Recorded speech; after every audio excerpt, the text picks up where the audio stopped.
Alhamdulillah rabbil alamin wa salatu wa salam ala ashrafil anbiya'i wa mursalin wa ba'd. Assalamu alaykum wa rahmatullahi wa barakatuh. Alicho bisigura amahoro y'Imana abane namwe. Nitwa Alhaji Badru Kisalita, ndo mwarimu canke umuvuga butumwa mu rwego rw'igihugu. Kaba turi hano mu rwego rwo kwizihiza umunsi wacu w'Iraidi. Umunsi w'Iraidi tubaga iminsi 3. Nyuma y'Iraidi iminsi 3 niyo kubaga dutanga inyama ku ntago tugurisha.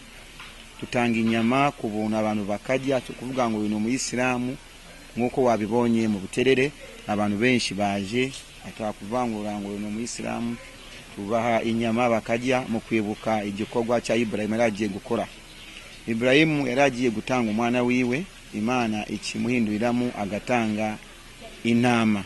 Twemerewe gutanga impene, intama n'inka. Ababona barimo barabagiza impene bagiye kuzitanga ku bantu ku buntu. Na hano izo nyama zose tugiye kuzikura hano tugende tuzitange ku buntu. Iyo gahunda dufise mu rwego rw'ubusabane. Oya ni ikosa rikomeye imbere y'Imana kugurisha inyama nk'izi ziba zigamiriwe gutanga ku buntu. Ni ikosa rikomeye cyane ntago twarikora.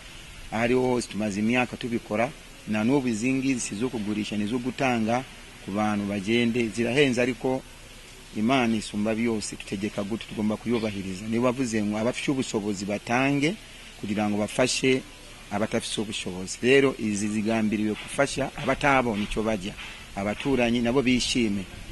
Hari abakire babonye icyo bajya ariko hari abandi tugomba kwibuka ko nabo bakeneye kubaho. Sasa izi ni zabo kandi barahari bazikeneye ibyo tugiye gutanga tubahe.